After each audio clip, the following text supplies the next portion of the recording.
Pak Jokowi harus palsu ijazahnya. Kan menertawakan dia. Pas gagal kan berarti ada 2. Nggak usah kita sebutkan. Sebenarnya yang ngajak untuk akhirnya pertama kali bersuara tentang ijazahnya Joko Widodo ini siapa sih? Datanglah Dokter Tifa ngomong sama seorang Rismond Sianipar. Ini Bang Rismond.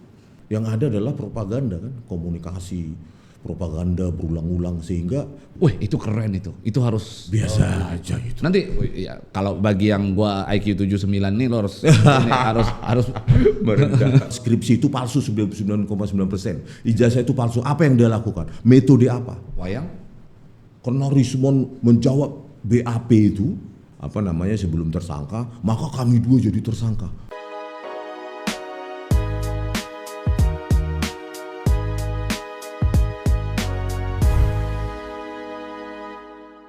Oke, orang yang dicari-cari seluruh Indonesia saat ini, Rismond Hasiholahan Sianipar. Dicari karena ketenarannya, Walah. penelitiannya, ya kan luar biasa itu.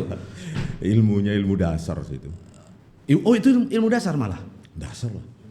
Untuk membedah satu ijazah asli apa palsu itu tidak perlu ada keilmuan yang istilahnya khusus harus. Ya dasarnya matematika teknik aja, matematika dasar, matematika teknik, matematika lanjut, itu aja. Karena digital image processing sebagai bagian dari digital forensik kan lahir dari digital image processing itu kan dasarnya memang matematika advance kan, matematika lanjut, itu sih. Oke, apa bedanya dengan computer vision? Computer vision itu sama seperti yang kita bahas pernah kasus Jessica kan, itu. Vision artinya, computer vision artinya mencerna, mempelajari pattern, ya, mengolah atau menganalisa pattern, pola, itu menggunakan algoritma, bukan sebaliknya, namanya human vision, mata, visual. Jadi itu untuk menghindari itu, maka lahirnya computer vision. Dan computer vision ini dasarnya adalah pattern analysis, analisa pola.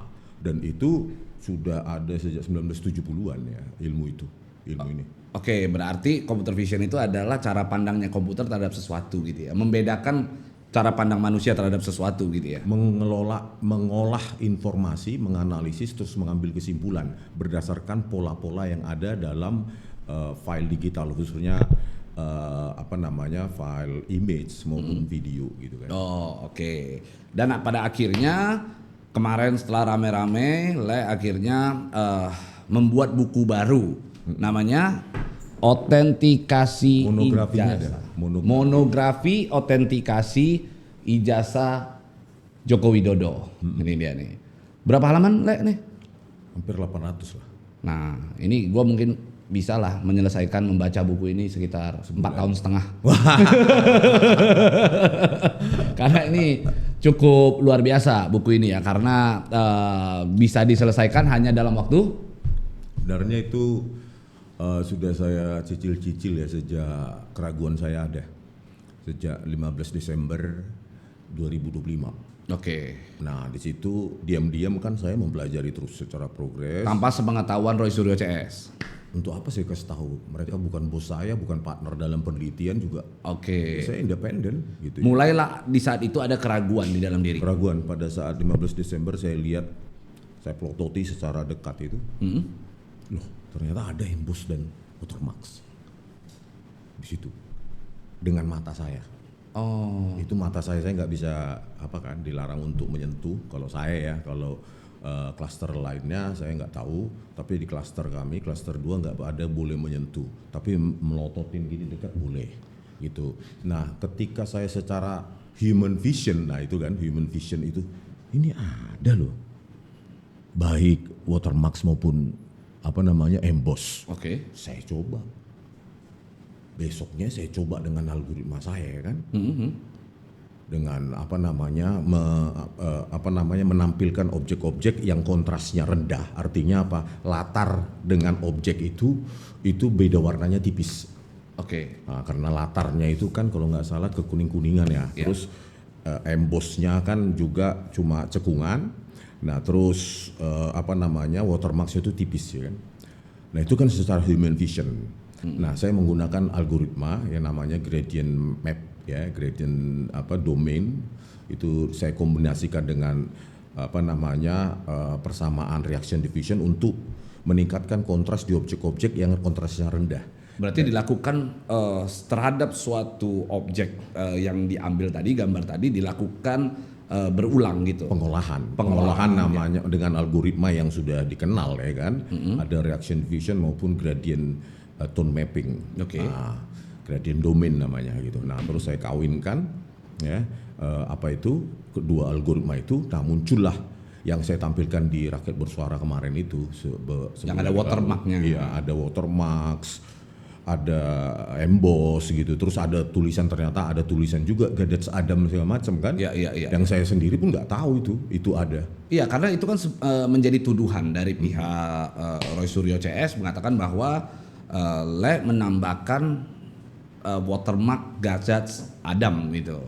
Dan makanya mereka menuduh tapi nggak membuktikan bagaimana cara mengedit itu seperti itu. Coba cara mengeditnya bagaimana sih? Untuk menambahkan itu coba rekonstruksi supaya itu berbasis ilmiah. Rismond caranya merekonstruksi atau memanipulasinya dengan cara seperti ini, praktekkan gitu loh. Bahkan saya sendiri nggak tahu tulisan Gadgets Adam itu sebagai security index UGM saja saya pun nggak tahu.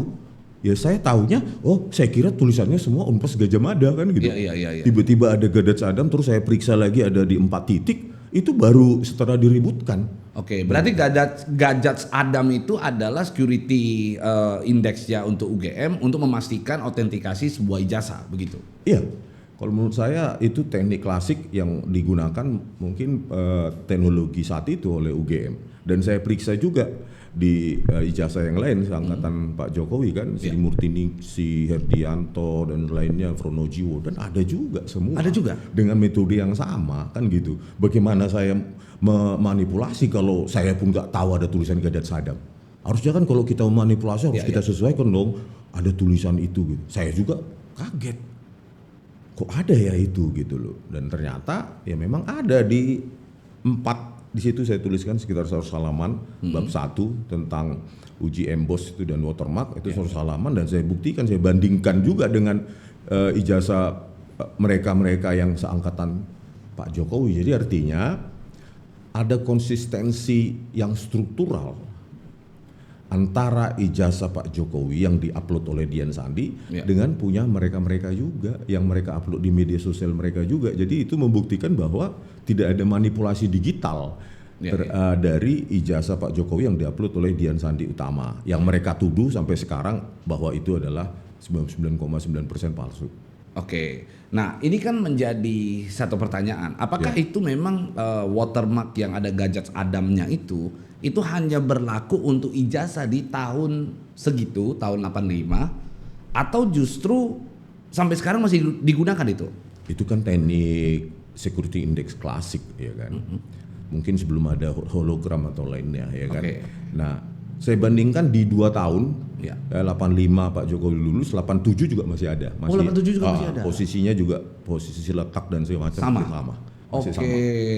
Jadi untuk memastikan bahwa ini adalah ijazah yang benar kami keluarkan apa enggak kan gitu ya. UGM menambahkan sesuatu hal yang dianggap sebagai kekeliruan gitu. Iya. Padahal itu kunciannya ya. Jebakannya lah. Nah, kita kembali ke proses awal. Berarti titik baliknya akhirnya Rismond Sianipar bisa mengeluarkan buku ini, penelitian baru ini begitu, adalah ketika gelar perkara khusus. Yes.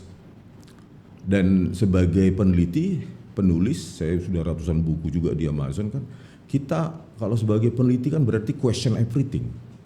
Mempertanyakan segala sesuatu, apalagi ada data baru yang kita nggak tahu sebelumnya. Ya. Kalau memang data itu memang mengcounter, membalikkan kesimpulan kita sebelumnya, mau apa peneliti itu? Makanya penelitian itu ada hipotesis. Kalau nanti hipotesis kita salah, tidak sama dengan kesimpulan, itu hal biasa di dalam penelitian, gitu loh. Oleh karena itu follow the data, follow the data, bukan follow the conclusion. Konklusi dulu baru kita buat datanya, diartifisialkan, metodenya diartifisialkan, bukan. Ikutin saja alur bagaimana data itu membuat kita menyimpulkan apapun.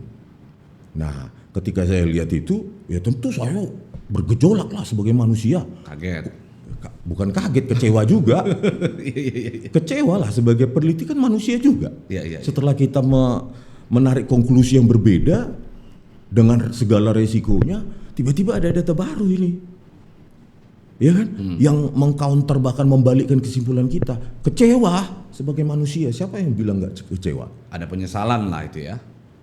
Lebih kepada bukan penyesalan, bahwa kekecewaan tuh tinggi banget. Kok nggak sesuai sih? Gitu loh dengan kesimpulan saya sebelumnya. Oke.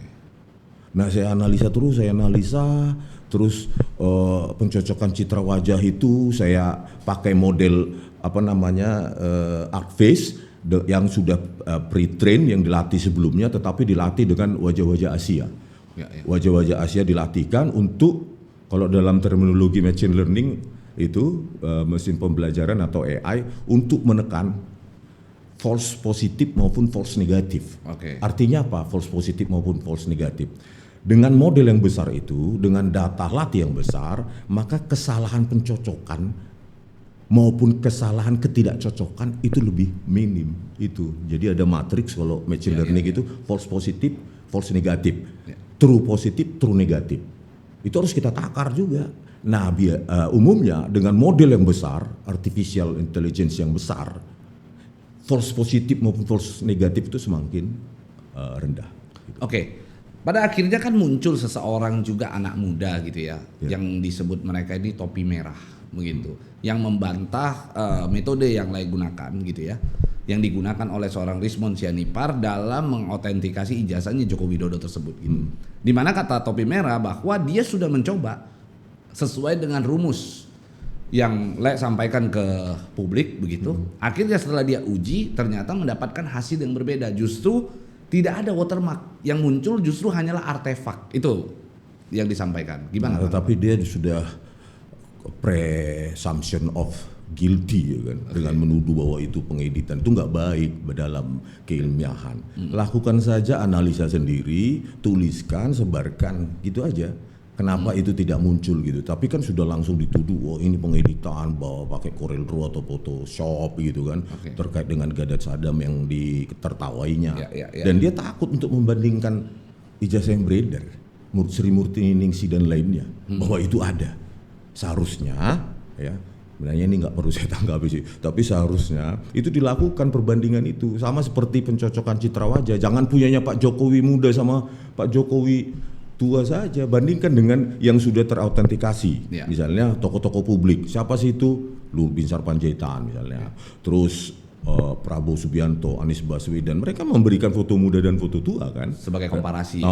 Bu Mega juga ada. Nah kalau itu dilakukan, baru ambil kesimpulan, bukan membandingkan foto yang dari ijazah Pak Jokowi dengan foto ketika jadi presiden dengan rentang waktu berbeda 30 sampai 40 tahun misalnya, terus langsung diambil kesimpulan rendah banget, seharusnya kan 70%. Itu kalau beda usia minim, tahun lalu bandingkan dengan wajah sekarang misalnya. Itu kalau cuma 1 tahun 2 tahun, ya iya di atas 70%. Makanya lakukan komparasi, studi kasus dengan objek-objek yang terverifikasi loh ya. Terverifikasi, terautentikasi bahwa itu memang milik dari public figure tersebut. Nah setelah dibandingkan kan dengan ArcFace, dengan model yang sudah 500 megabyte ya, pre-train itu, ternyata rentangnya sama. Tokoh-tokoh itu versi muda dan versi tua antara 35 sampai 60%. Karena perbedaan usia 30 tahun atau 40 tahun. Kemarin juga memang kita undang Topi Merah datang kemari gitu. Akhirnya saya mau menguji Topi Merah dengan wajah saya sendiri gitu ya. Menguji wajah saya sendiri, saya membawa foto saya di tahun 2009. Nah, foto saya pada saat itu kurus banget. Kurusnya benar-benar kurus banget tuh. Ditambah lagi saya tambahin kumis sama kacamata biar fair dong. Karena Pak Jokowi juga di dalam ijazahnya menggunakan kacamata dan berkumis. Dan hasilnya sekitar 50%. Nah, sehingga pada saat itu jujur saja muncul pertanyaan, apakah dengan nilai saya yang 50% dan Pak Jokowi yang 40-an% ini selisihnya kan tidak terlalu banyak, tidak terlalu besar juga begitu. Apakah dapat dikatakan bahwa diri saya bukanlah saya di masa lalu? Gimana pendapat?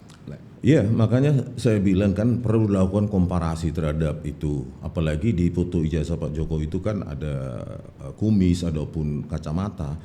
Nah, tergantung juga nanti diambil pula yang angle-nya agak miring sehingga features embedding-nya nanti rendah, cosine similitude-nya sengaja rendah karena agak begini, atau senyumnya terlalu lebar dari Pak Jokowi sehingga menyembunyikan fitur di dalam wajahnya. Dalam penelitian saya itu ada yang ada beberapa gambar saya uji, itu ada yang sampai 57-58% kecocokannya, hampir sempurna 60%.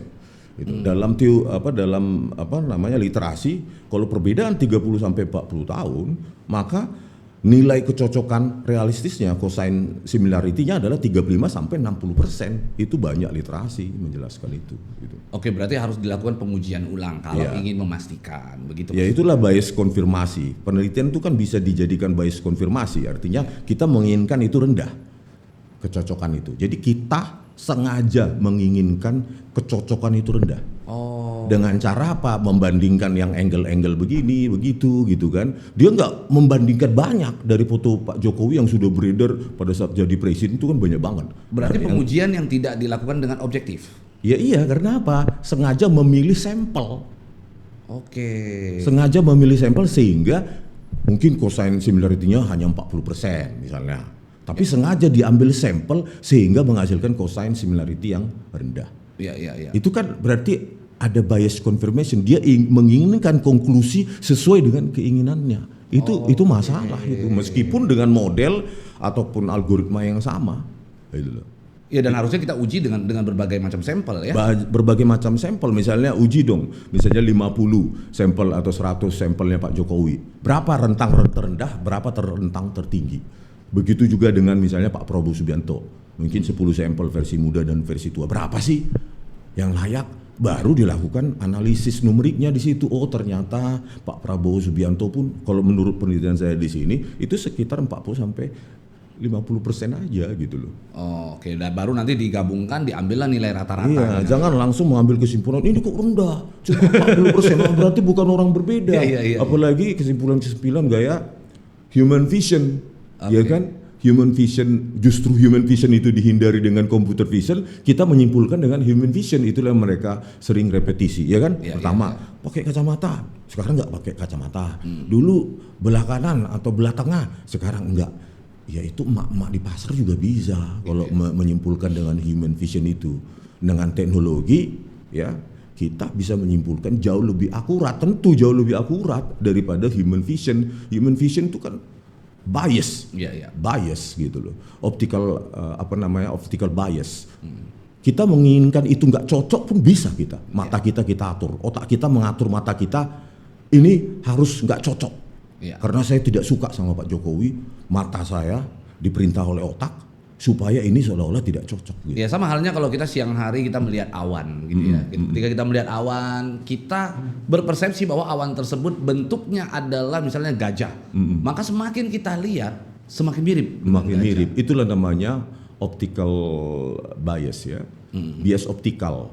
Jadi sistem optik di mata kita diatur oleh otak. Otak kita diatur oleh perasaan juga kan, ketidaksukaan, kebencian dan segala macam, sehingga ketika melihat itu nggak cocok itu, apalah ya kayak gitu. Statement seperti itu dibawa ke persidangan tanpa ada pertanggungjawaban numerik misalnya, algoritma apa, metode apa yang dia pakai itu kan nggak pantas. Nah itulah mengena ke publik yang IQ 78 ke bawah ini. Dia senang ketika dia nggak suka. Kesimpulan remeh-temeh human vision seperti itu dia suka. Pokoknya aku percaya statementnya si X gitu. Itu palsu, itu bukan Pak Jokowi. Wah, kacau itu. Ya kalau kayak gitu sudah jadi subjektif ya. Iya, itu loh. Oke, nah bagaimana dengan penelitian yang lama? Pernah nggak pada saat penelitian yang lama itu membandingkan wajahnya Jokowi di dalam ijazah dengan wajah aslinya? Iya pernah. Hasilnya memang tidak cocok gitu. Kenapa? Saya bilang ini kan peneliti harus jujur ya. Kenapa pada saat itu saya pakai namanya model kecil ya, FaceNet, VGG Face itu model kecil yang di pre-train ya dilatih dengan juga data latih kecil sehingga false positif maupun false negatifnya itu besar. Akhirnya kesalahan tadi itu yang saya ceritakan, kesalahan ketidakcocokan dan kesalahan kecocokan itu tinggi, jadi tidak reliable. Oke, dan pada saat itu juga lab mengkonfirmasi di dalam pikiran secara subjektif bahwa ini palsu. Iya. Sejak awal sudah ada itu. Iya. Nah sekarang kita masuk ke penyebabnya dulu kan begitu. Iya. Kalau kita Iya. bicara subjektif, berarti ada suatu penyebab yang akhirnya mengarahkan lab untuk menjadi seseorang yang menyatakan bahwa ijazah Jokowi adalah ijazah yang palsu. Apa penyebabnya pada saat itu? Yang paling Penyebab subjektifnya besar adalah ketika membaca-baca itu kan persidangan Bambang Tri itu, ya kan, di-victimize, dikriminalisasi. Kok bisa sih anak bangsa dikriminalkan dengan cara begini-begini, ada cara yang lebih ini. Itulah membuat saya memiliki persepsi yang sudah negatif gitu loh. Ternyata selanjutnya ketika saya open donation Bambang Tri di keluar penjara, saya bantu dengan open donation di ex saya dapat 135 juta, kami cari. Sisakan uang itu untuk kita cari narsum di Jokowi undercover 1 atau 2 yang menyebabkan dia di penjara. Ternyata narasumbernya tidak terverifikasi sama sekali semua. Semua tidak terverifikasi. Jadi ditambah juga keraguan sebelum 15 Desember 2025 sebelum gelar perkara khusus itu, saya juga dengan tim Sentana itu mendatangi narsum yang katanya kan dulu kita banyak itu wacana ya kan, ada ijazah SMA yang punya Pak Jokowi itu SMA 6 dalam SMPP 40 dalam kurung SMA 6 Surakarta itu SMA 6 aja belum ada. Ya. Nah kok ada itu stempel itu SMA dalam kurung SMA 6 ada perbedaan Surakarta. gitu kan? Ya. Harusnya nggak ada. Itu juga logika atau bahan dari Bambang Tri kan.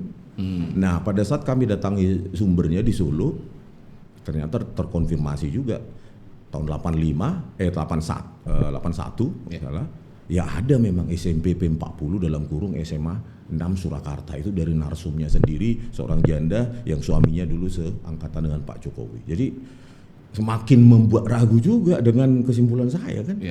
Gitu loh. Jadi makanya saya bilang mereka-mereka yang sibuk sekarang di Jakarta ini, ya turun aja cari itu. Misalnya ragu dengan SMPP 40, SMA 6, cari dong narsum yang bukti yang mendukung itu. Narsumnya juga harus objektif. Iya, yang benar-benar menunjukkan fakta dong, bahwa misalnya ijazah SMA 6 atau SMPP 40 itu ijazahnya tanpa dalam kurung SMA 6 Surakarta. Begitu caranya. Jangan cuma statement di TV segala macam membuat publik ragu, tapi dia tidak mau, malas, tidak mau mengeluarkan dananya untuk, ya tentu traveling untuk mencari itu kan bukan sehari 2 hari dapat. Narsum seperti itu belum tentu mau juga kan. Ya kan, investigasi di lapangan it takes time. Dan harus ada kapasitas juga narsum tersebut untuk menceritakan. Iya gitu loh. Jadi itu perlu waktu, perlu dana, perlu tenaga. Dan itu melelahkan. Kayak gitu. Tetapi kan lebih gampang untuk berdiri di narsum sebagai TV, dibayar, ceritakan aja itu tanpa harus ada perbandingan, ya kan? Mereka sendiri nggak pernah keketoyan. Tapi bisa jadi kan apa yang mereka lakukan juga kan justru menghidupkan banyak narsum yang baru kan setiap saatnya, karena kondisinya ketika mereka publikasi di media mainstream terutama, akhirnya banyak orang yang menghubungi mereka. Oh saya begini, saya juga dulu sekolah di sini, gitu. Itu seperti apa? Nggak ada yang menghubungi mereka itu, cuma siapa yang mau, mereka hanya ada di Jakarta ngonten dan masuk televisi, ya kan, demi kepentingan mereka sendiri. Cari data lapangan itu berat, keketoyan itu mencari narsum belum tentu dapat, harus nginap di sana atau nginap di sekitar di sana, dan itu melelahkan dan butuh duit. Gitu loh. Ya cari kalau memang bahwa mereka meyakini Pak Jokowi tidak KKN di Desa Ketoyan, gitu loh. Gitu loh.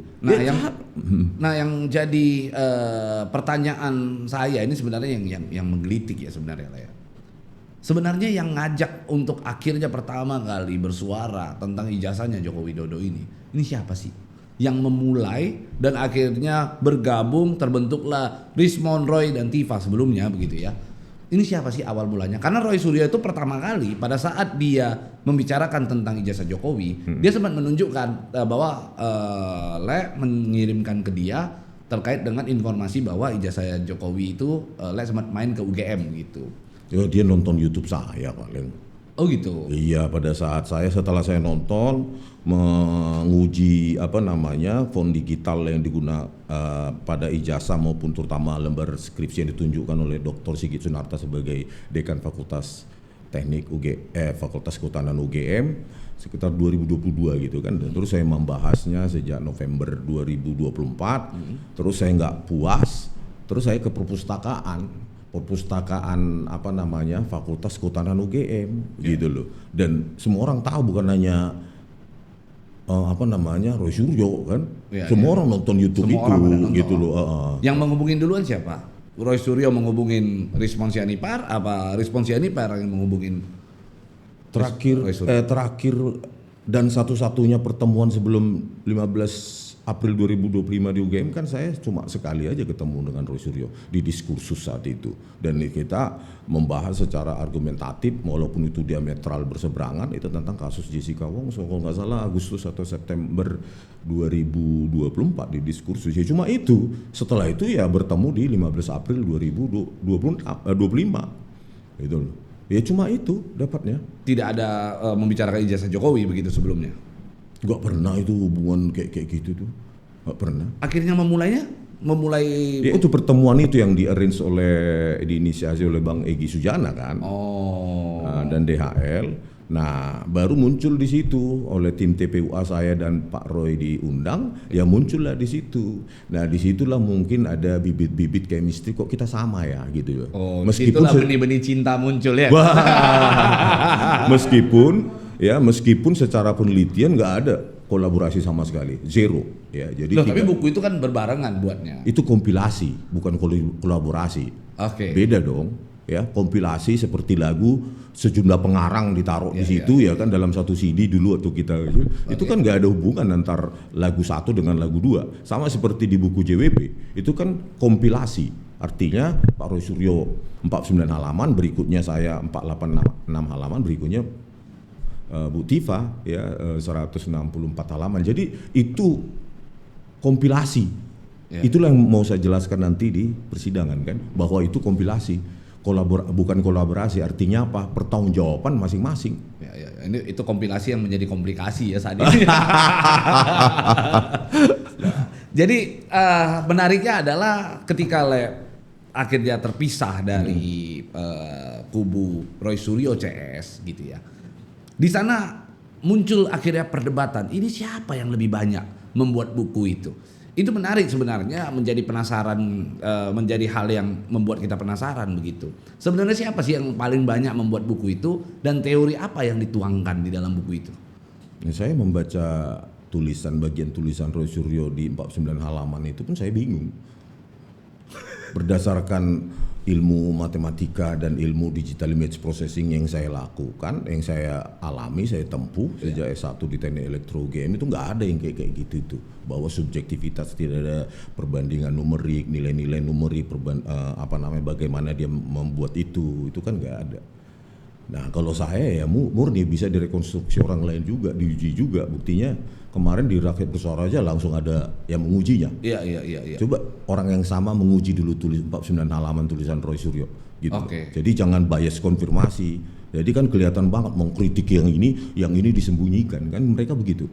Nah apa yang ditulis sama Roy Suryo yang 49 halaman isinya apa? Ya nggak ada lah, secara teknikal maupun numerikal maupun apa yang diglorifikasi sebagai telematika itu nggak ada, dan itu kan akan dibongkar nanti di persidangan bahwa bahaya loh ya, orang yang nggak pernah menempuh studi di bidang itu atau yang relevan dengan itu tetapi mengaku bahwa dia paham betul gitu loh, hanya karena dia menjadi end user ya kan, menggunakan tools langsung cuap-cuap dia seolah-olah dia mengerti. Kan bukan begitu nanti yang dikorek. Ada tools yang digunakan Roy Suryo ada? Ya banyak lah, yang free version juga banyak ya kan, ya, free version juga banyak.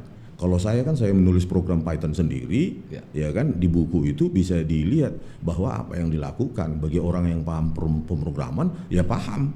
Oh ini menghasilkan ini, gitu loh. Jadi terverifikasi bisa diuji, direkonstruksi orang lain.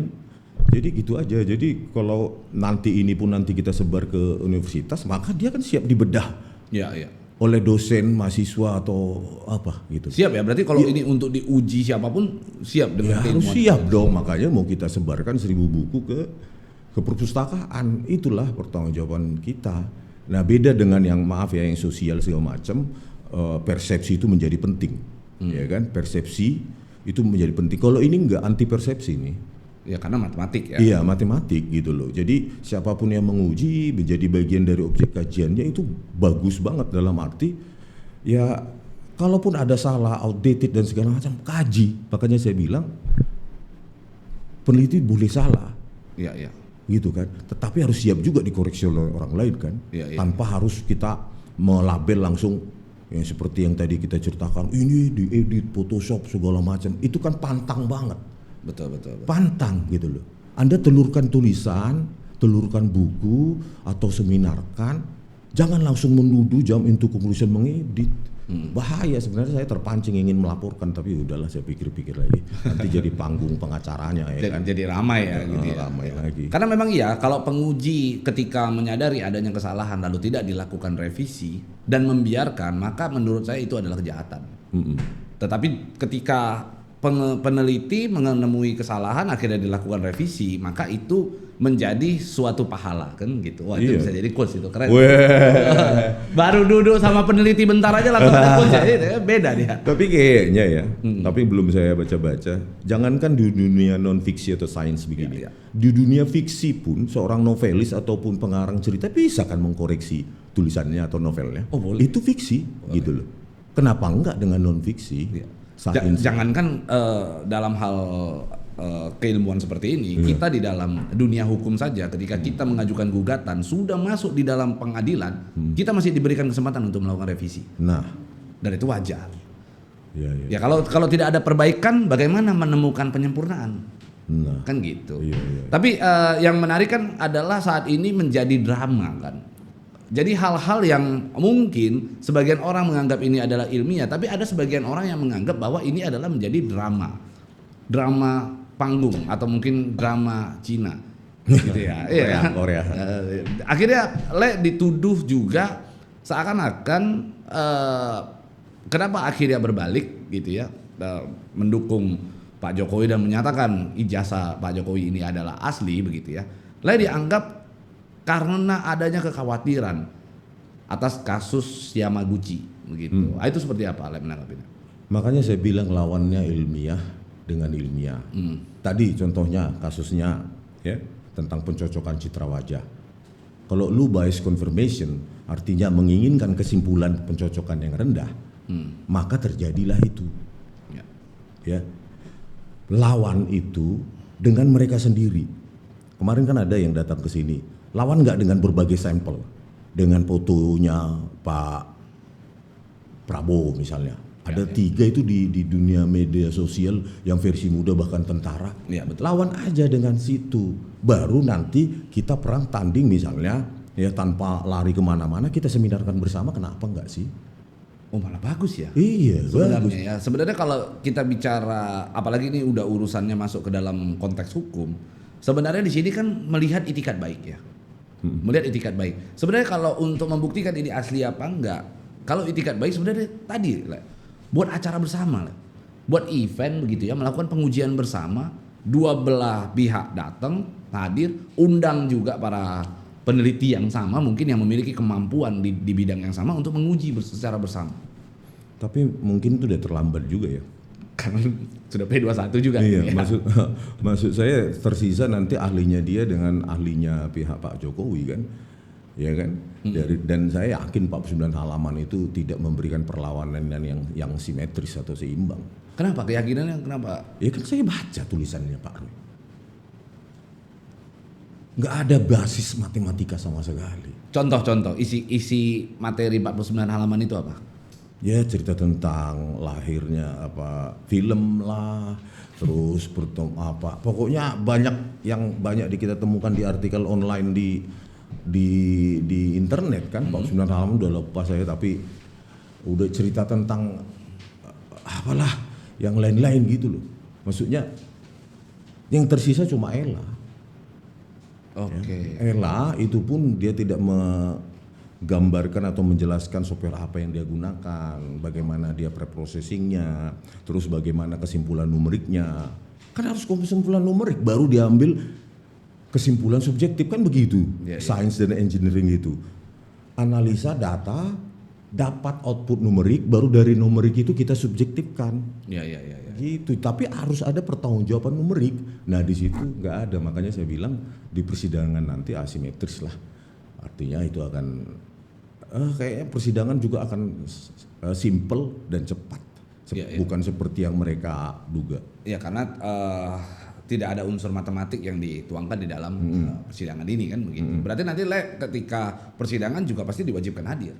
Iya dong, saya kan mempresentasikan kenapa saya mengubah kesimpulan saya dan penelitian saya, wajib itu, iya kan?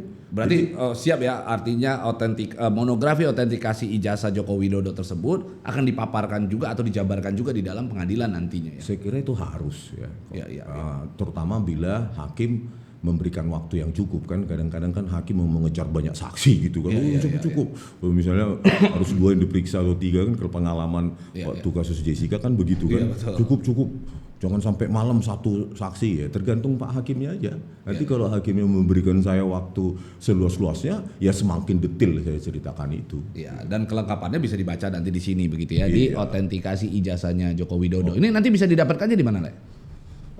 Untuk pertama kita targetnya untuk menyebarkan secara gratis ke perpustakaan lah, itu dulu. Baru nanti kalau memang ada permintaan komersil ya kita pikirkan berikutnya. Tapi targetnya adalah kenapa ke perpustakaan, supaya nanti lebih banyak orang yang bisa baca kan, dan kaum educated juga yang paham tentang itu. Kalau umum kan memang mungkin cuma koleksi pribadinya atau apa, dia tidak paham. Tetapi kan kalau ada di universitas yang ada teknik elektronya, ada teknik informatikanya, maka yang membahas itu pun, mengkaji itu pun orang-orang yang mengerti. Dan pastinya nantinya akan ada bedah buku. Kita rencanakan seperti itu ya, tergantung budgetnya dong, ya kan. Oke, di sini gua sampaikan kalau nanti Le mau mengadakan bedah buku, kita siap jadi sponsor. Gitu ya kan. Kita sponsori supaya bedah buku ini bisa berjalan dengan lancar dan akhirnya bisa mencerdaskan kehidupan bangsa kan begitu. Iya. Jadi sebenarnya niat kita sih simpel ya, kita tidak berpihak kepada kubu manapun gitu ya. Terkadang Roy Suryo juga hadir kemari, kita mendapatkan banyak informasi. Hari ini ada Respons Yanipar.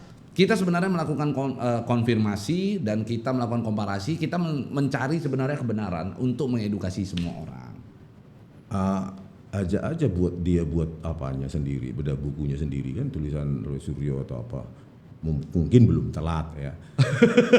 Mungkin belum terlambat ya kan. Iya. Tapi cara dia menyimpulkan dengan subjektivitas tentang skripsi itu ya kan, bahwa dia tidak melakukan apa-apa terkait dengan keahlian telematika yang dia klaim dia punya itu gitu kan, hanya ini saya sudah pegang, berarti indera peraba. Saya lihat beda antara lembar pengesahan skripsi dengan konten yang dengan kata pengantar sebelumnya, berarti pakai human vision. Tidak ada computer visionnya. Pengolahan dengan computer vision, maka itu subjektif. Tapi dengan melalui digital begitu, ini kan objek digital ya, yang kita akhirnya uji gitu ya, yang Respons Yanipar uji, Roy Suryo uji, dan Tifa uji. Yang menjadi pertanyaan saya, apakah hasilnya akan serupa dengan menguji asli daripada ijazah tersebut? Itu kan komplementer, ya kan? Komplementer. Kalau ini kan kajian akademik, ya kan? Artinya apa? Sebuah objek itu analog nggak mungkin kita minta. Kita nggak punya otoritas untuk itu kan? Siapa kita meminta langsung misalnya punya orang lain gitu? Ya tapi pernah misalnya pada saat akhirnya melakukan pertemuan dengan Pak Jokowi yang sempat ramai gitu ya, Apakah dicoba untuk menyampaikan kepada Pak Jokowi, izin Pak Jokowi ijazahnya coba saya uji sejenak begitu? Enggak sih, enggak pernah pada saat pertemuan itu saya sampaikan, cuma ketika berbicara dengan penyidik agak ditantang juga kan, mau nggak kami tunjukkan lagi itu kan, yang disita di Polda gitu. Ya. Saya kira cukup. Karena apa? Supaya apple to apple, maka tulisan saya juga berbasis yang diupload oleh Dian Sandi. Oke. Kalau nanti selesai persidangan saya dikasih data mentahnya, raw materialnya, khususnya hasil scan yang benar-benar resolusi tinggi dan ortogonal ataupun tegak lurus dengan pengamatan, ya kan. Kalau punyanya Dian Sandi kan agak terjadi translasi rotasi itu kan, makanya saya koreksi juga di situ. Oke. Nah, kalau saya dapatkan itu setelah sidang nanti putus, saya bisa tulis lagi gitu loh. Dengan menggunakan objek asli. Objek yang aslinya, artinya digital copy yang benar-benar representasi akurat dari analog kopinya. Gitu. Ya tentunya juga seizin Pak Jokowi toh. Iya dong, Ya, gitu kalau loh. Pak Jokowi nggak izin juga gawat juga nanti kan. Kasus Iya, kedua itu. Ya. gawat juga. Tapi kalau memang itu ditawarkan, Ya. ya saya akan tulis lagi dengan lebih akurat dong. Lebih akurat karena memang scan-nya kan scan kualitas resolusi tinggi gitu. Ya. Ada sebagian pihak yang sempat menyampaikan begitu ya, bahwa ada kekhawatiran mereka bahwa ketika Le berada di kubunya Roy Suryo dan akhirnya secepat itu berbalik gitu ya, dengan meralat atau menganulir lah penelitian yang sudah dilakukan oleh Le sebelumnya, dan banyak orang yang khawatir akan terjadi kembali. Seorang Rizwan Syahipar nantinya akan berbalik lagi ke menentang dan menyebut ijazah tersebut adalah palsu. Mungkin nggak itu terjadi? Itulah orang yang nggak ngerti sains ya. Ya, kalau kita kan berbasis data baru ya. Dan kenapa dibilang tiba-tiba? Ketika saya 15 Desember itu juga saya sudah muncul keraguan, kan saya proses juga itu. Saya lakukan diam-diam tanpa izin mereka kan. Memang saya perlu izin sebagai peneliti? Ya enggak dong. Dan satu lagi kembali ke buku JWP, ya. Itu kompilasi bukan kolaborasi. Kalau kolaborasi saya minta izin dengan mereka atau minimum memberitahu. Tapi kan itu kompilasi. Tulisan saya berdiri sendiri, tidak bergantung sama sekali, tidak ada relevansi sama sekali dengan tulisan Pak Roy Suryo maupun tulisan Bu Tifa. Oke. Dan sebagai peneliti independen yang saya tidak dibayar oleh siapapun loh. Iya. Ya, dari kubu mereka nggak pernah 1 rupiah pun saya dibayar, disponsori atau apapun penelitian. Ya nggak ada lah. Dari buku itu penjualan? Itu kan dikuasai Bu Tifa. Oh. Artinya apa? Ketika menulis itu pun tidak ada sponsor sama sekali, gitu loh. Terus mereka menuntut saya harus izin ke mereka ketika saya mendapatkan fakta dan temuan baru. Ya enggak lah. Saya kan peneliti independen. Iya. Iya kan? Kok merasa mereka ada kontrak begitu? Kok mengkhianati? Memang ada kontrak. Oke. Kalian pertanggungjawabkan dengan berdikari, berdiri sendiri, tulisan dan temuan kalian. Harusnya jangan dikompilasi ya pada saat itu ya. Harusnya masing-masing bikin buku ya. Buku Ya, buku Roy, buku. Tahu gitu juga. Tapi kan begini, karena ya atau sendiri sudah dilaporkan, bagaimanapun bertiga lebih kuat daripada bersatu. Terutama dikondisikan dengan pengacara-pengacara yang pro bono kan. Oke. Gitu loh. Kenapa pro bononya begini kenapa? Ya pro bono sesekali kan minta duit juga kan. Bayarin seperti di Gedung Juang ya kan. Tapi menarik tadi bahwa seorang Rizwan Syahipar ketika menuliskan penelitiannya di dalam buku tidak dibayar sama sekali. Tidak ada satupun bentuk sponsor. Ya minimal operasional lah begitu. Ya jangankan itu, ini pun kan nggak ada, biaya cetak pun nggak ada. Kita masih mikir juga kan. Iya. Iya kan? Ya kalau ini oke lah, wajar.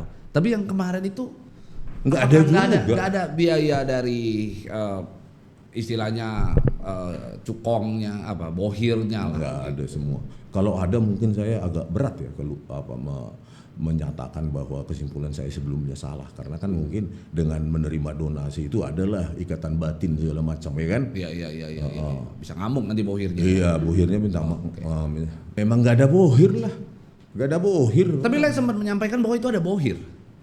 Ada orang di belakangnya. Ini terkait apa? Penelitian atau terkait pergerakan? Sebelumnya pergerakan lah, karena penelitian itu kan juga bagian daripada pergerakan itu gitu, penelitian Dipakai gitu ya. Iya, kan gitu. Ya, tapi harus dua hal yang terpisah gitu. Oke. Kalau yang buku JWP itu nggak ada bohir sama sekali tuh.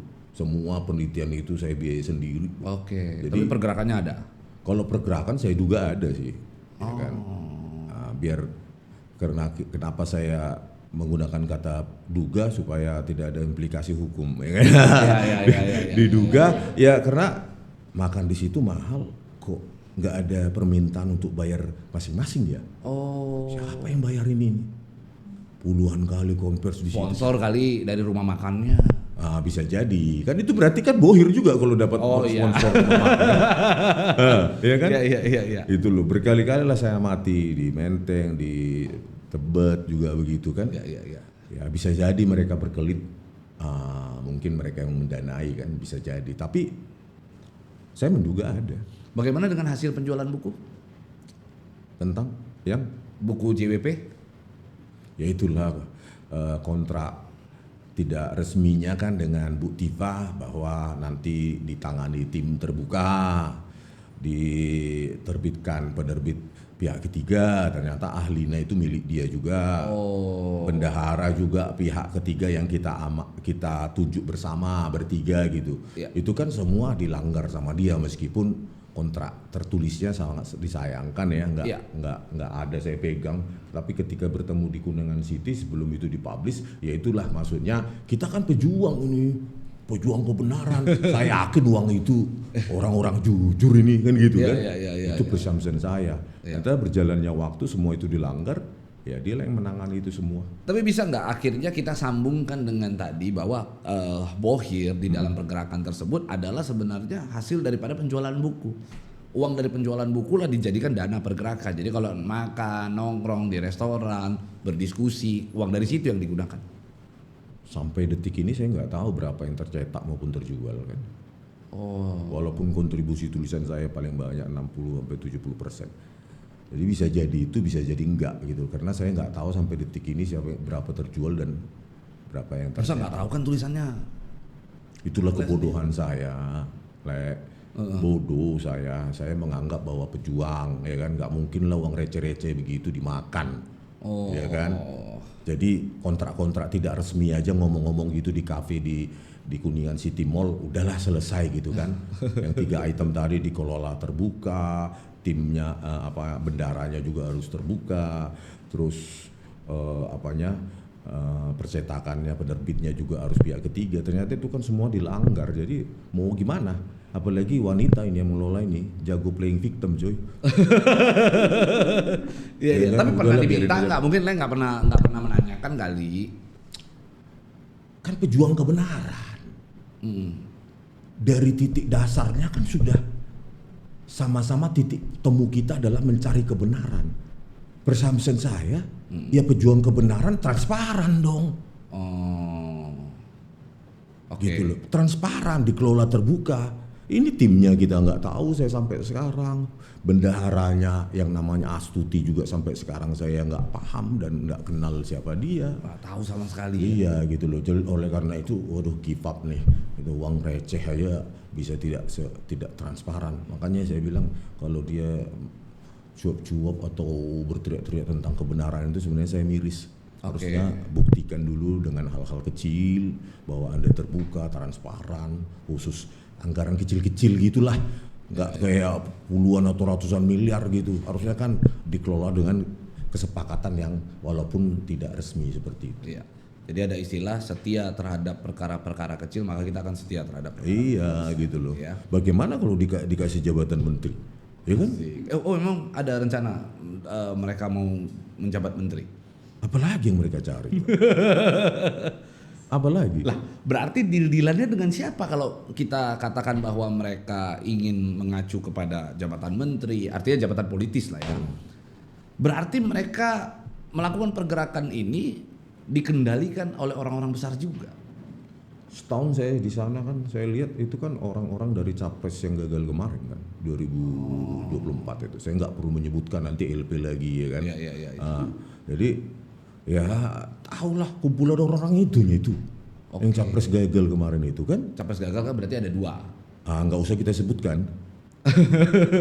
Ya Yang kan? mana nih? One Yang- of them. One of them. One of Oke. them. One of them itu ada yang rambutnya putih atau yang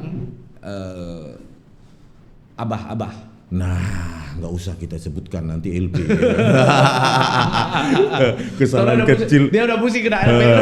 Kesalahan kecil nanti diulang-ulangi mereka, direpetisi di konten mereka kan. Iya, iya. Pokoknya salah satu capres gagal. Oh, Mereka kan orang-orang itu semua, baik jejaring konten kreator maupun yang tampil-tampil itu kan orang-orang itu. Oke. Gitu loh.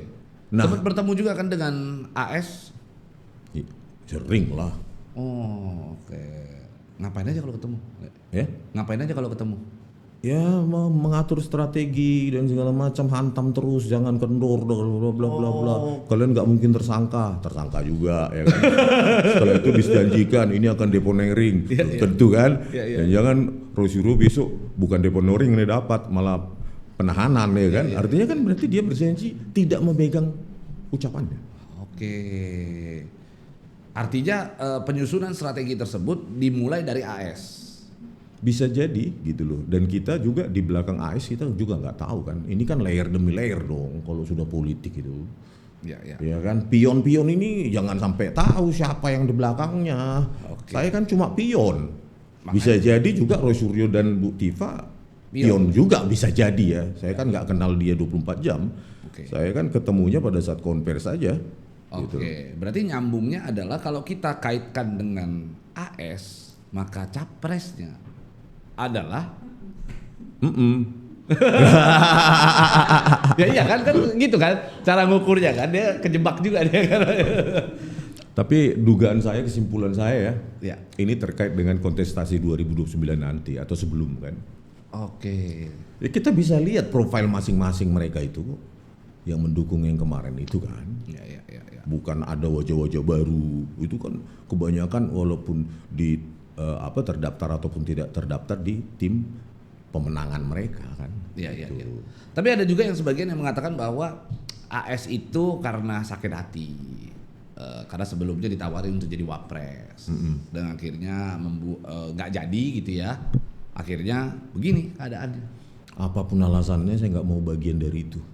Oke. Saya nggak mau dieksploitasi secara politik menjadi. Oh berarti merasa dieksploitasi. Jelas dong, itu salah satu diskusi saya dengan penyidik sebelum tanggal 2 Maret tuh. Salah satunya saya tereksploitasi secara politik. Ya saya punya dugaan dong, saya punya analisa saya sendiri dan itu alasan saya. Salah satu alasan saya dari 5 poin Oke. termasuk temuan ilmiah. Salah satunya saya tereksploitasi secara politik. Bayangkan bang, ya, terus konten itu, hampir tiap hari konvers. Saya orang daerah, cari tempat itu bayangkan susahnya kan? Loh nggak dikasih? Kasih apa? Dikasih tempat ini pokoknya tinggal di sini, ini kendaraan operasional. Pret, uang saya sendiri. Hah? Uang saya sendiri semua, uang makan, uang tinggal segala macam nggak ada. Masa? Nggak ada. Ya kalau mereka yang dua lainnya dapat atau yang lainnya dapat saya nggak tahu ya kan dapat atau tidak dapatnya. Tapi yang bisa saya pastikan kan saya memang nggak dapat. Iya kan Itu. di Rakber ya kan, di Rakyat Bersuara berkali-kali mondar-mandir ke situ kan, sampai pernah seminggu 2 minggu berturut-turut kan dulu kan Apa itu? yang hadir jadi narsumnya. Oh kalau itu kan fee dari TV. Maksudnya iya. bohir untuk tempat tinggal. Tapi biaya kalau TV hidup. juga bayarnya biasanya lama. Lah tahu sendiri lah nilainya berapa. Ya, Mau ya, saya ya. ucapin di sini. Lah tapi nggak ada maksudnya dikasih tempat nih supaya deket dengan media gitu, wartawan. Nggak ada. Kendaraan? Nggak ada, bawa sendiri. Milik sendiri. Bensin sendiri, uang tol sendiri. Boncos yang ada. Gitu loh. Oke. Terus dari mana mereka mengatakan saya pengkhianat? Rp1 pernah nggak mereka membiayai? Yang ada adalah suplai data dari saya kan mereka itu. Roy Suryo, Tifa, tampil di TV terutama Roy Suryo. Suplai datanya siapa? Oke. Saya mewawancarai Pak Kasmujo, siapa? Saya. Dia cuap-cuap di TV kan. Dapat bayaran. Oh, menggunakan materi yang Iya, mewawancarai Sofyan Effendi, Profesor Sofyan Effendi, saya. Ya, iya. Dia tinggal diumpan balik di TV kan, gitu kan. Oke. Jadi dia nggak pernah mencari data mentah itu terkait yang dia pegang-pegang itu kecuali skripsi yang 15 April 2025 dan pertemuan itu juga bukan atas inisiatif dia terselenggara, itu kan Bang Egy Sujana dan tim. Sehingga terselenggara 15 April 2025 mereka bersurat secara resmi, baru dikasih kesempatan, baru disitulah difotokan oleh Rosuryo skripsi yang dia klaim dia pegang itu. Bahwa pertemuan itu tidak ada usahanya Rosuryo di situ. Jadi bonus aja dia dapat memoto dan memotret dan memegang skripsi Pak Jokowi. Nebeng lah ya. Iya. Begitu gambarannya. Iya. Oke. Kalau tadi menurut keterangan Le bahwasannya nggak dapat apa-apa segala macam, sepeser pun semua biaya sendiri hingga akhirnya boncos begitu. Kalau ini akhirnya disampaikan, apalagi di ruang publik, tentu orang akan berpersepsi, jangan-jangan Rismon akhirnya hari ini mengatakan bahwa ijazah Jokowi asli karena dapat duit kali dari. Enggak lah, justru saya bangga. Saya kan bukan hanya biaya hidup di Jakarta juga. Pada saat cari data ke Kotoyan, ke Jogja, ke Solo, ke UGM berpuluh kali itu kan biaya sendiri juga. Tetapi saya puas untuk mendapatkan temuan saya. Itulah membuat independensi saya menjadi sangat tinggi. Karena saya nggak lu bayarin lu, nggak ada sponsor lu. Tetapi saya sakit hatinya kenapa seperti itu, kalian cuma ongkang-ongkang ya, seperti Gofur yang baru datang di tengah jalan, Kozinuddin yang baru tengah jalan, nggak ada cari data sama sekali. Terus melabel saya pengkhianat. Memang siapa lu? Lu biayain gue, lu aja masuk di tengah kok. Nggak dari awal ya. Dan tidak ada dana mereka untuk pencarian data itu, untuk penelitian itu, nggak ada sama sekali. Ya kan, mereka cuap-cuap di TV sekarang seperti pejuang kebenaran. Berarti hanya karena mereka nggak tersangka ya kan? Berarti dapat dikatakan juga karena sakit hati. Siapa? Karena sakit hati akhirnya. Bukan sakit hati saya, ketika saya merevisi, mengkoreksi temuan saya, dilabel pengkhianat. Seolah-olah pembiayaan saya pada saat penulisan buku CWP dari mereka, data mereka dari mereka, gitu loh. Tapi udah ditarik kan penulisannya? Ya itu dipegang oleh Tifa. Loh, nggak ditarik. Bagaimana saya menarik orang dia nyetak? Tapi sudah disuratin ke penerbit bahwasanya menarik. Penerbitnya kan miliknya Tifa. Bukan, Le sebagai penulis kan punya hak untuk melakukan. Iya, penerbitnya itu adalah penerbit Ahlina, itu milik pribadinya Bu Tifa. Kita sudah ingatkan, saya udah ngonten juga, tetap aja. Jadi nggak ada surat resmi. Nah itulah karena tadi itu bahwa kontraknya juga kontrak unofficial, ya tidak resmi, berbasis ya sama-sama pejuang kebenaran nih, kan, tentu kejujuran gitu. Nah itulah salah saya. Kalau ada kontrak resmi, ada tanda tangan saya, baru mungkin bisa hukum kan. Oke, itu ber-ISBN nggak? Enggak ada, mereka urus ISBN itu. Haki? Didaftarkan ke Haki nggak? Enggak. Itu juga salah satu syarat juga ya, bahwa pada saat pertemuan itu di Kuningan City harusnya ini ber-ISBN gitu loh. Dan harusnya didaftarkan di Haki. Iya, jadi setidaknya ISBN lah gitu kan, tapi itu tidak ada juga. Ya, that's it. Tapi yang namanya karya seseorang itu sebenarnya melekat terhadap pencipta. Jadi karya apapun jenisnya, tulisan, gambar, musik, apapun itu bentuknya, itu melekat terhadap pencipta. Ketika seorang penulis, seorang pencipta karya begitu ya, tulisannya dia tidak mendapatkan royalti, tidak mendapatkan sesuatu hal yang menjadi haknya, dia bisa menuntut, dia bisa. Itu kan untuk yang waras. Setelah saya RJ itu kan saya fokus untuk menulis ini. Berarti udah ikhlaskan lah gitu ya. Bukan masalah ikhlas atau tidak, saya mau fokus terhadap sesuatu kan. Oke. Itu loh. Kalau dia sadar ya berhenti, ya kan, minta maaf, paling tidak rekening penjualan itu dia print bahwa penjualan sekian, terjual sekian, keuntungan sekian. Oke, kita berandai-andai. Datanglah Dokter Tifa ngomong sama seorang Rismon Sianipar. Ini Bang Rismon, ditunjuk ini ya kan, inilah penjualannya ya kan. Mau nggak buy-an lagi sama beliau? Kok baik kan? Artinya gabung lagi. Waduh, kok jadi masalah? Iya kan, kali aja variabel. Ini loh Bang Rismon, udahlah Bang. Kok jadi variabelnya duit begitu? Gimana? Bukan variabel duit seperti itu, enak banget ya kan, kayak jual murah sekali saya. Hanya karena dia bayar itu royalti terus ini baliklah lagi. Iya. Enak banget ya. Penelitian dia aja saya nggak tahu isinya apa, dan saya juga baca juga nggak paham juga gitu kan. Terus bagaimana mungkin kita kerjasama lagi? Saya nggak mau dalam bentuk kompilasi lagi. Pertanggungjawabkan tulisanmu karena itu tindak pidana dari situ atau statement-statement berbasis itu ya. Roy Suryo juga begitu. Saya nggak mau. Jadi kalau ada kemarin ada statement Roy Suryo karena Rismond menjawab BAP itu pada saat menjadi terlapor ya, sebelum sebelum tersangka, maka kami dua jadi tersangka. Enak banget ya. Menuduh memfitnah itu kalau mulut Roy Suryo itu. Padahal di dalam BAP saya itu cuma ditanyakan kenal kapan Roy Suryo dan Tifa, itu aja.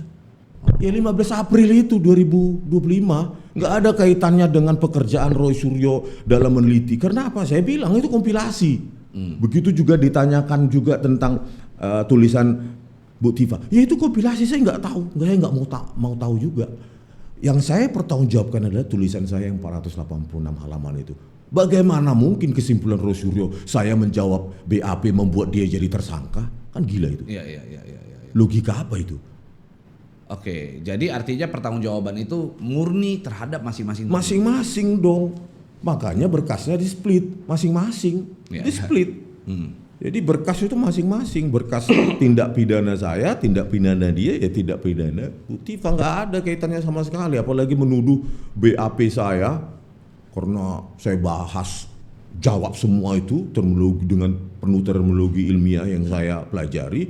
3 hari saya di BAP full itu, ya kan, sebelum jadi tersangka. Itu ya murni jawaban saya terhadap apa yang saya temukan. Oke. Statement saya gitu. Nah akhirnya dari pihak Roy Suryo melaporkan Rismond Sianipar terkait dengan ISBN. Nah apa sih itu sebenarnya? Apa sih itu makanya? Katanya ada buku yang dikeluarkan oleh seorang Rismond Sianipar, Gibran Endgame ya kalau nggak salah ya, yang katanya tidak ISBN-nya palsu kan? Itulah menunjukkan bahwa Roy Suryo dan orang-orang itu nggak pernah nulis buku. Itu menelanjangi dirinya sendiri sih. Ya, mereka nggak pernah nulis buku di penerbit profesional. Kalau saya nulis buku di penerbit Andi Yogyakarta, penerbit informatika di Bandung, puluhan, ada hampir 100 buku tulisan saya. Dan urusan ISBN itu urusan penerbit. Makanya menulis buku biar tahu prosesnya, sehingga lahir produk itu terbit gitu loh. Kalau nggak pernah nulis buku, satu pun saya kira mereka nggak ada yang pernah nulis buku. Ada lah ya. Mungkin saya publish. Ini Jokowi white paper kan nggak ada ISBN-nya. Tapi kan judulnya tulis buku. Iya, tadi kan dipertanyakan ISBN. Bagaimana kalau kita ke penerbit pihak ketiga profesional, penulis hanya bertanggung jawab pada tulisan. Lain-lainnya betul. Ya urusan penerbit. Makanya saya bilang mereka justru menelanjangi dirinya sendiri. Artinya mereka nggak tahu proses penerbitan buku itu. Mereka nggak tahu ISBN itu siapa yang ngasih. Ya penerbit. Jadi artinya laporan itu salah sasaran. Ya biarinlah diterima. Ya kalau nanti ada yang tersangka pihak penerbit, ya itu karena laporan kalian kan. Berarti ada temuan bahwa itu ISBN ternyata penerbit yang urusannya kan gitu. Artinya tidak menghalang-halangi juga kalau memang penyelidikan itu atau penyidikan itu mengarah kepada seseorang yang melakukan tindak pidana kan begitu. Iya, tetapi kan presumption mereka ISBN palsu, Rismond bla bla bla. Itu kan sudah menunjukkan political agenda mereka. Ya. Tanpa ditanya dulu, harusnya kan pengacara yang mendampingi ada due diligence. Ya kan? Kehati-hatian dulu. Tanya dulu ke penerbitnya, ini siapa ya yang buat ISBN ini? Tanya dulu sebelum melapor. Nanti kalau saya lapor balik nangis. Ya kan, Rismond setelah berada di posisi Pak Jokowi suka lapor katanya. Itu yang saya hindari, ya kan? Nanti kalau nggak terbukti semua, saya lapor balik nangis semua. Ya. Dan memang menarik ya. Roy Suryo sama Rismond Sianipar ini dulunya itu berseteru di kasus Jessica. Habis itu CS. Sekarang berseteru lagi. Suatu saat akan CS lagi nggak? Muak saya sudah. Loh, kenapa muak? Jangan Ya. muak-muak sama orang. Ya enggak apa-apa lah, subjektivitas saya kan Iya. muak. Saya nggak bakal pernah kolaborasi sama dia karena memang dia nggak punya ilmu dan dia ditertawakan loh di komunitas. Dia nggak sadar aja, dia ditertawakan banyak komunitas di bidang itu. Ya. Aduh, ditertawakan habis-habisan. Berani nggak dia muncul misalnya di seminar nasional tentang ini? Ada itu, hadiri coba. Kalau saya banyak undangan, Ya. ya kan, ke seminar-seminar nasional maupun internasional. Hadir aja seminar nasional misalnya di universitas tertentu, misalnya di UGM gitu yang dia banggakan sebagai alumni alma maternya UGM. Hadiri saja satu di seminar nasional yang diadakan di salah satu fakultas sains dan engineering di sana. Hadirkan aja Roy Suryo, undang Roy Suryo atau dia inisiatif hadir sendiri. Berani nggak dia? Nggak pernah dia menghadiri seminar hal seperti itu. Tapi pada saat dia dahulu katanya ya di dalam Bareskrim gitu, katanya dia pernah diundang sebagai pembicara juga terkait dengan kejahatan cyber atau informasi teknologi atau telematika begitu sebagai seorang pakar. Ya itu salah Bareskrim lah ngundang dia, masa saya yang ditanya ya kan. Iya. Ya Bareskrimnya ini background pendidikannya apa, Fakultas Ilmu Sosial Politik, masa nggak percaya? Kecuali dia mungkin kenalan orang dalam, bisa jadi ya kan. Oh, keyakinan Le adalah dia punya kenalan orang dalam sehingga pada saat itu diundang. Ya dugaan saya seperti itu kan. Kalau dia mengaku dia peneliti, tentu dia pernah menghadiri seminar nasional yang berkaitan dengan itu, bukan berkaitan dengan ilmu sosial dong. Oh saya pernah seminar nasional hadir, tapi bidangnya bukan bidang yang diklaim telematika itu. Oke. Harusnya kan tunjukkan di situ. Dan apa daya ya dari semua komunitas yang saya kenal di Indonesia, banyak universitas dosennya kan saya kenal juga kan menertawakan dia. Oke. Satu pun nggak ada menganggap dia sebagai punya kemampuan keahlian telematika. Oh, tapi dulu dia sempat jadi beberapa ahli di persidangan, apalagi terkait kasus video. Dia sempat jadi ahlinya melihat ini asli apa enggak gitu. Dan sering salah kan. Masa perlu diceritakan kayak gitu? Baca aja di Wikipedia tentang Roy Suryo, itu banyak kesalahan-kesalahan analisa dia kan. Oke. Analisa atau cuma nonton, ya kan, nonton video itu terus simpulkan. Itu namanya penonton dan komentator. Iya. Apakah dia pelajari frame demi frame, optical flow, object identification. Apakah pernah dia paham tentang itu? Kalau cuma nonton terus bandingkan, iya ini dari tatonya ya kan, sambil nonton dia kan, nah, iya Pak Hakim memang dia. Iya. Gitu. Jadi dapat dikatakan bahwa menurut pendapat dari Sponsianipar, Roy Suryo tidak berkompetensi di dalam bidang telematika ataupun computer vision tersebut begitu. Lah sendiri lulusan hukum, terus tiba-tiba kursus lah entah apa, tiba-tiba langsung jadi ahli pakar informatika, telematika. Iya. Kan dia dibesarkan juga dari acara-acara infotainment kan dulu. Iya. Video-video sur dari aktris-artis itu. Nah, belakangan mainstream juga mengakui dia kan gitu kan. Kan berawal berangkat karirnya dari infotainment itu di TV-TV saat itu, video sur ya kan dibahas-bahas, tapi kan banyak kasus yang salah juga. Terakhir juga tahun 2008 kasus demo rusuh Habib Rizik 2008 di Monas. Pihak Habib Rizik, pengacaranya dan Habib Rizik menolak kan keberadaan dia yang dihadirkan oleh jaksa. Oke. 28, Ya, kalau nggak salah bulan September itu ditolak. Karena apa? Setelah diteliti biodata dari Roy Suryo ini tidak ada kaitannya, lulus S1 UGM Visipol, tidak pernah tulisan ilmiah tentang apa yang diklaim dengan telematika. Akhirnya kan ditolak. Jadi bahwa orang FPI pun, ya, Habib Rizik pun menolak keberadaan dia. Iya gitu, banyak kan berarti yang menolak dia.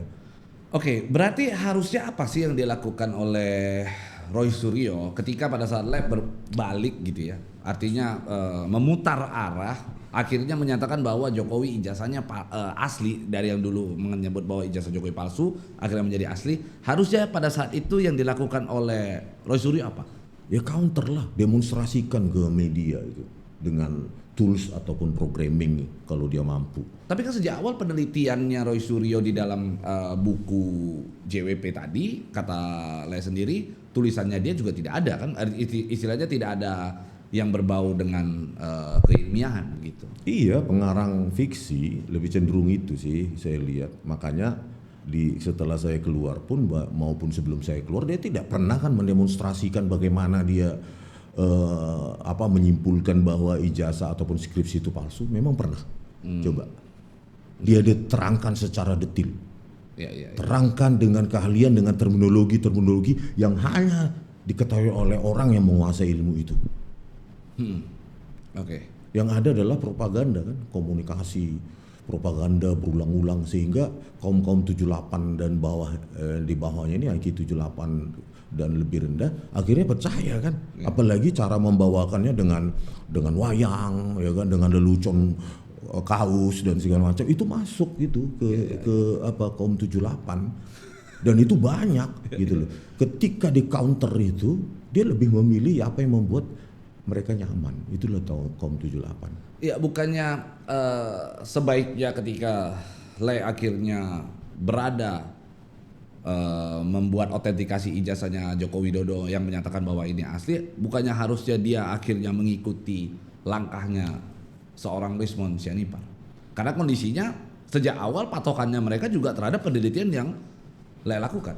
Dia kan orangnya megalomania terhadap media, ya megalomania, pinginnya masuk TV terus, pinginnya viral terus, ya, pinginnya ini. Nggak pernah kan dia sebagai peneliti harusnya cari data lapangan dong. Setelah kau analisa benar nggak data lapangan? Ya.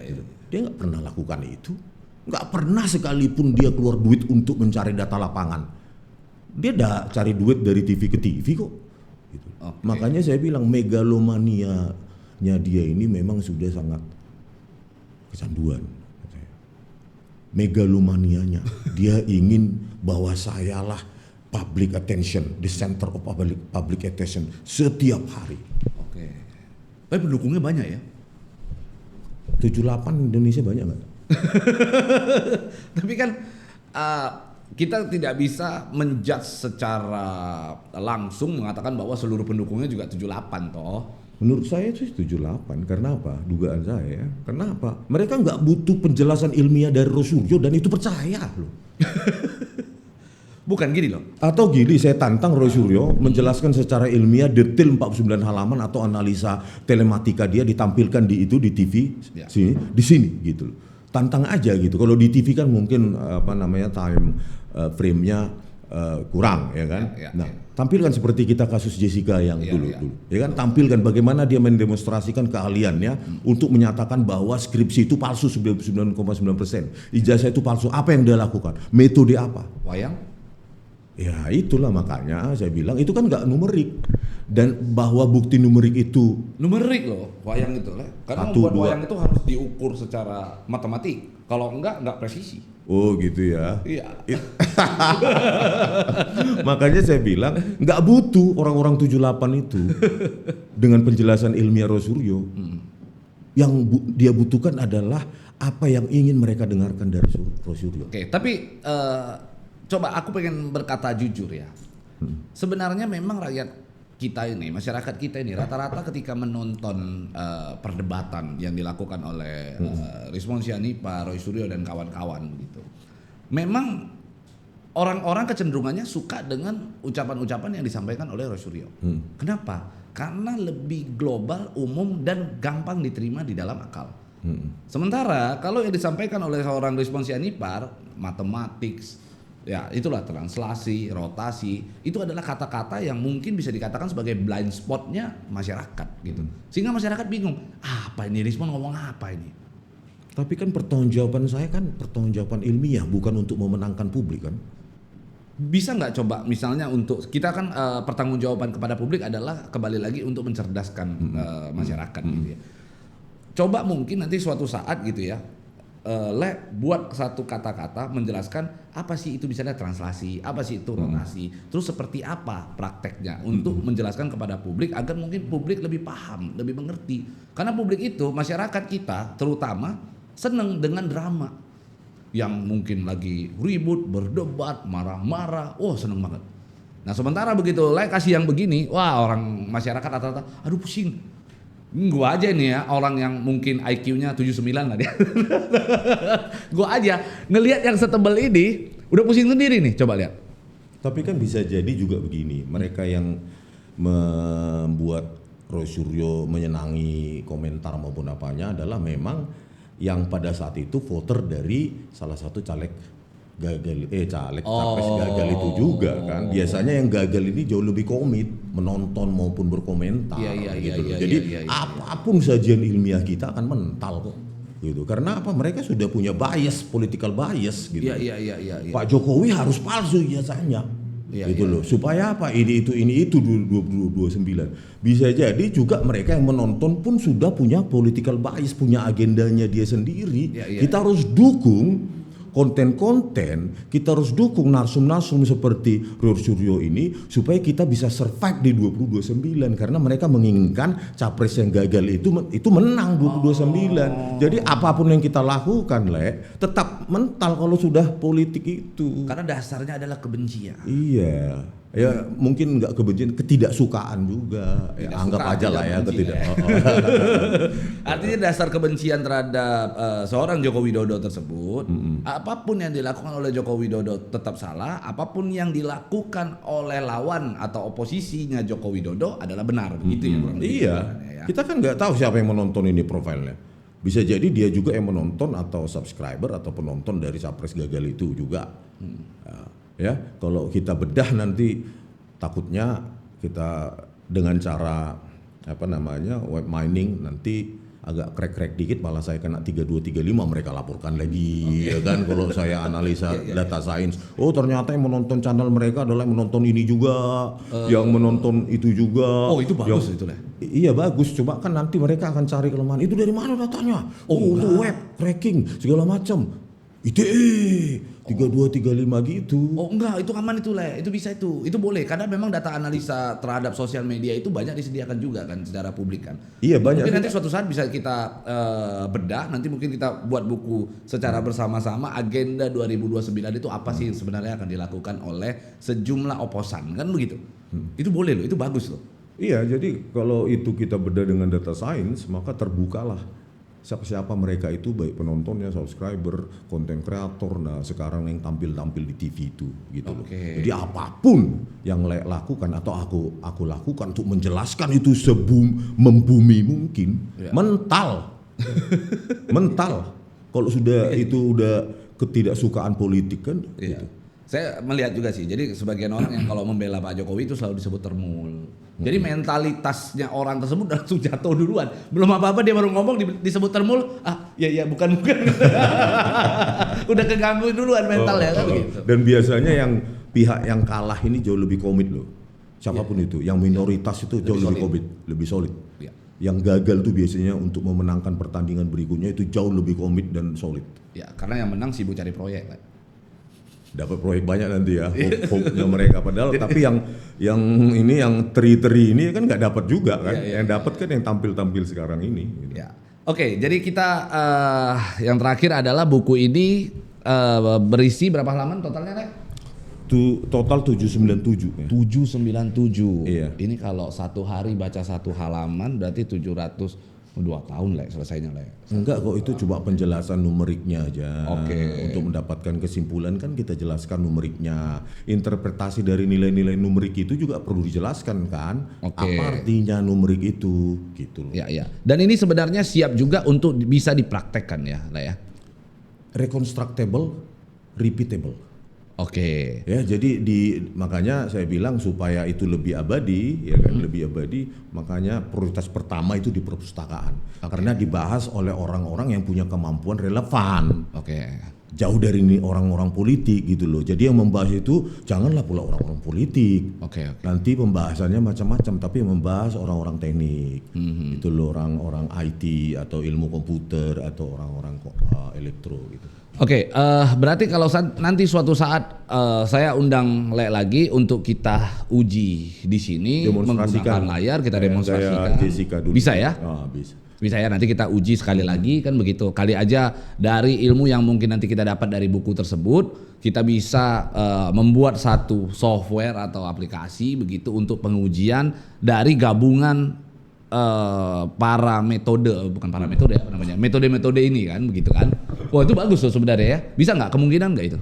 Para metode. Bukan para metode, metode-metode. Iya, dan itu bisa tinggal integrasikan menjadi satu software. Satu software ya kan. Sudah saya lakukan juga kok. Oh udah dilakukan. Ya, jadi mempermudah orang kan. Iya. Jadi banyak metode itu disatukan jadi sebuah interface, terus tinggal klik-klik untuk menjalankan metode-metode itu. Wih itu keren itu. Itu harus Biasa aja itu. nanti ya, kalau bagi yang gua IQ 79 nih lo harus harus Merendah.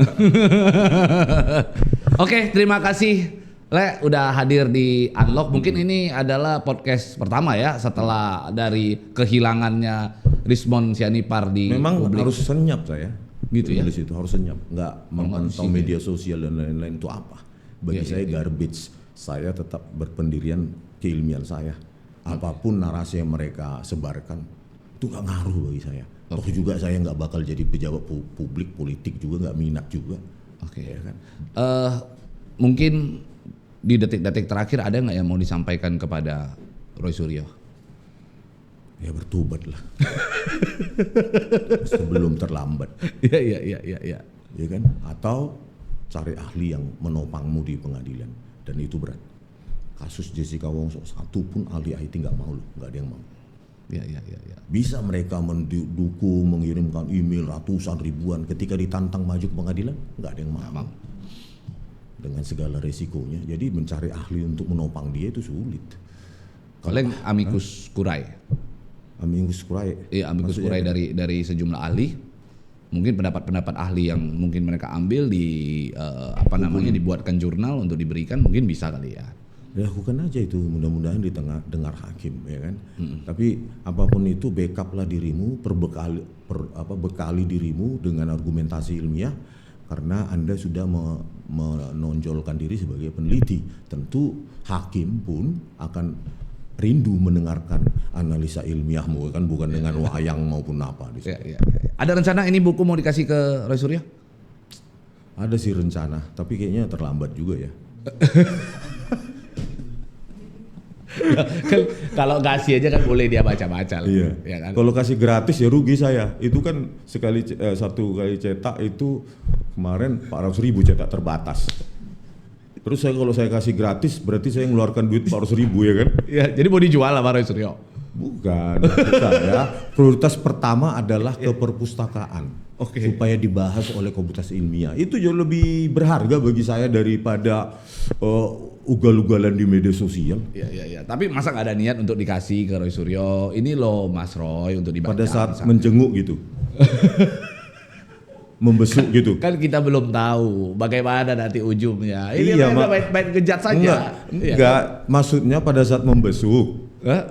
Membesuk apa? Di mana? Iya terserah lah, pokoknya membesuk kan gitu. Iya. Ya apa? Gimana? Mau dikasihnya di mana? Ya nanti kita cetak perbanyak dulu, cari modal dulu. Oh gitu. Itu kan rencananya dikasih Roy Suryo gratis kan? Iya. Berarti saya rugi uang cetak istilahnya. Kalau versi massalnya kalau terbatas kan 400.000. Kalau versi massal nanti 200 atau 250.000, maka kalau saya kasih gratis kan berarti gratis 250.000 itu uang saya hilang ya kan. Memang kalau orang matematis ini bahaya juga hitung-hitungan ya. Oke, kurang lebih terima kasih Le. Semoga sehat selalu, sukses. Sehat selalu dan stay ganteng gitu ya kan. Oh, siap.